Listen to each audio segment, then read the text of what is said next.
Sup, if you come across this video, then you've obviously seen the trailer and you already know what's up. And you're going to have to forgive me for the ums and ahs that I might do because I do not have a script.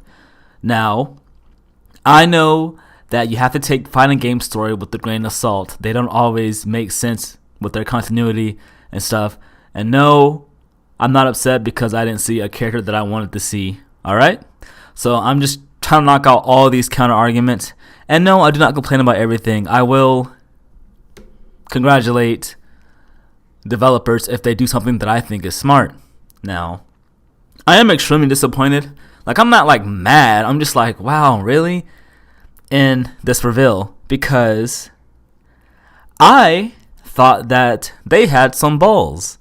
I was like, wow, they actually killed off Heihachi? I can't believe this. They have some serious balls, dude. Like, this man has never missed a Tekken game. He was in the very first one. He was like the first villain. You know what I mean? Like, they killed him off in Tekken 7. And there's nothing more in media than I hate than a fake death. I hate fake deaths. Like, there are some that are done in a way where, like, you're like, okay, they could have survived somehow. There was always some doubt that I had that Heihachi may still be alive, but the way that they ended Tekken 7, and then the way that he wasn't in any Tekken 8 trailers, he wasn't in the base game, I was like, dang, they really did kill him off. And all the confirmations that they made, you know, him being completely dead, I was like, wow, he's really gone. So now I just feel like I wasted my time playing Tekken 7 story mode, where you get to learn about Heihachi's backstory. They kind of try to make him seem good, and that you have a little sympathy for him, the way he had to take out his wife Kazumi, and, you know, tried to stop Kazuya and the double gene and yada yada yada. But now none of that crap matters. That freaking scene where he gets killed by Kazuya and gets thrown in the lava don't matter no more. I hate stuff like that. And you might be like, well, you don't even play Tekken anymore. You don't even like or play Heihachi, so why do you care? See, like I said, I just hate fake deaths. Even for characters that I like, I hate them. So if you're familiar with that really crappy movie franchise that still makes movies because they still have a fan base, Fast and Furious, when I watched Tokyo Drift, Han was my favorite character in that movie. I loved that character. And when he died, I was like upset, but then, you know, I accepted it. But then, you know, they brought him back in the later movies, but those are all like before Tokyo Drift took place.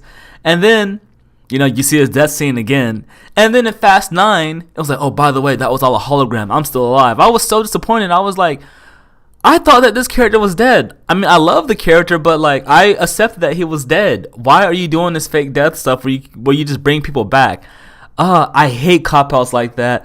And they didn't even give you that much time to miss Heihachi. Like, I feel like they could have kept him gone for like maybe a year or two at Tekken 8's release and then do it, but it's only been like, what, 7 months since Tekken 8 came out, and I feel like, or maybe he could have came back in Tekken 9, you know what I mean? Like, give people enough time to miss the character, you know, because Tekken 8 just came out, it hasn't even been a full year, and now he's back, haha, surprise, I'm alive.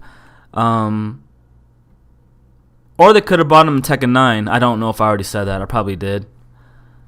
Or maybe at the end of Tekken 7. Or even at the end of Tekken 8 story, they could have at least dropped a little hint that maybe he's still here. And then, you know, save it for Tekken 9. But no, here he is. I don't know. Then what's the point of all the Heihachi references then? With, like, Kuma, you know, having some of his moves, wearing his gi.